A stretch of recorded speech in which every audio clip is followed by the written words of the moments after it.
Hello, and welcome to the Blessings in the Streets podcast pre-launch special.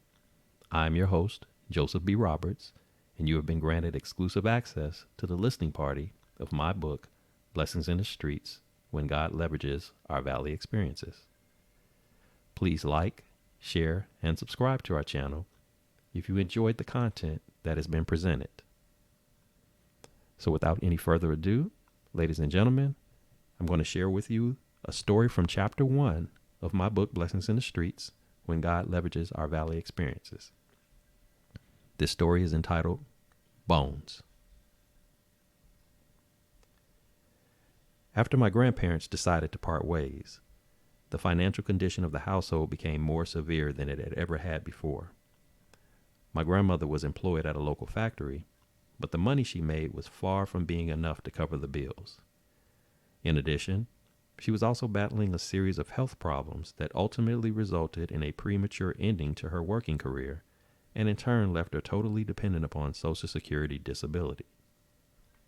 My mom and her brother Joseph would often experience days in which there was little to nothing to eat in the house.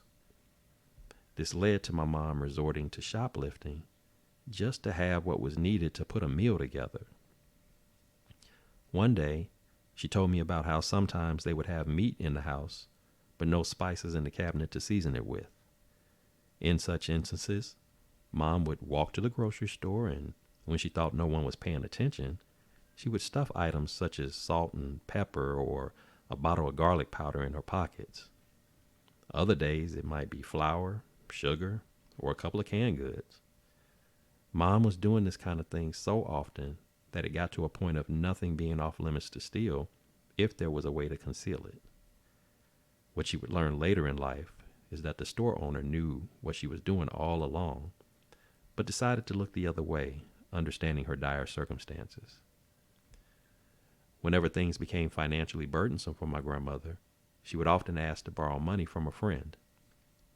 The problem was that, however, that her circle of friends she had either lacked the ability to offer help or they would expect something unreasonable in return. The friend who usually came through for my grandmother was also the one who seemed to find enjoyment in taking full advantage of her financial woes. The way that she would do so was by negotiating the paying back of the loan to include terms that involved the manual labor services of my mother. This would ultimately lead to the creation of many not so fond memories that would actually haunt my mom for the rest of her life. What I found to be even more shocking is that no matter how many times she told me or others the story of what this childhood experience was like, the tears and the pain in her eyes would instantly surface as if it had all just happened yesterday. This so-called friend was known as Catherine, who in exchange for loaning my grandmother money, wanted my mom to clean up her house. As a preteen, my mom had become good at cleaning, but it was not by personal choice. That was mainly because my grandmother relied so heavily on her to take on the responsibility of all the housework, mainly because she couldn't count on her brother Joseph to offer much of any assistance, so that task basically landed on her lap by default. According to my mom, my grandmother was not aware of the cruel treatment she received while working at Catherine's house. I can only suspect that she did not say anything because of how badly the family needed the money.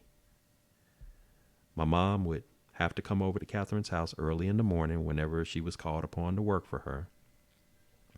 And Catherine's expectations were not limited solely, however, to the performing of basic chores, but instead, she intended for my mom to do a complete deep clean of the entire house. My mom would not be granted access to use the standard cleaning supplies or equipment that Catherine had available, which in turn made house cleaning that much more difficult to complete. Every aspect of the house cleaning process had been reduced to the most primitive of methods, which came with the expectation of it all being completed at a high level of quality. It was as if my mom was being treated like a modern-day Cinderella. She was not even offered food or drink until the entire house had been cleaned to Catherine's satisfaction. Catherine also had a grandson who regularly came over to visit with her. He was a preteen like my mom, and the two of them got along well. They were not, however, allowed much interaction with one another due to Catherine's belief that her grandson was too good to associate himself with someone like my mother. You see, in Catherine's eyes, Mom was beneath both her and her grandson, which in retrospect was a viewpoint in direct conflict with the friendship she supposedly had with my grandmother. After having worked around the house for most of the day, it then finally became time to sit down and eat dinner. The aroma of fried chicken from Catherine's chicken was in the air, and my mom became so excited about it all that she actually volunteered to help set the table. Once all the food had been brought out, Catherine began to prepare a plate for herself and her grandson. My mom would wait patiently until Catherine was finished doing so, before proceeding with serving up her own plate.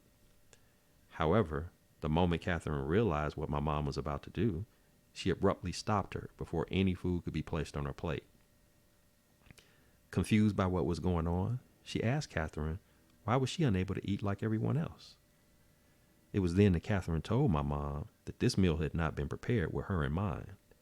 If she wanted to eat, she'd have to wait until they both were finished, and she could only eat from what was remaining on the grandson's plate. Catherine's response really didn't make much sense at all, considering that there was more than enough food to go around for all of them. The grandson was visibly uncomfortable with how my mom was being treated, but he dared question his grandmother regarding her behavior. Instead, in future visits, when both he and my mom were present, the grandson would intentionally request more food on his plate than he knew he could eat, just so there would be enough for him to share with my mom. The emotional scars that came with such traumatic experiences followed her into adulthood. Even though my mom was well known for eating a piece of chicken literally clean to the bone, and that includes the gristle and the marrow as well, those around her, while they thought she just loved chicken that much, it was really a scenario where the abusive encounters with Catherine over time as a child had in its own way created this internal fear inside of my mom of not having enough to eat.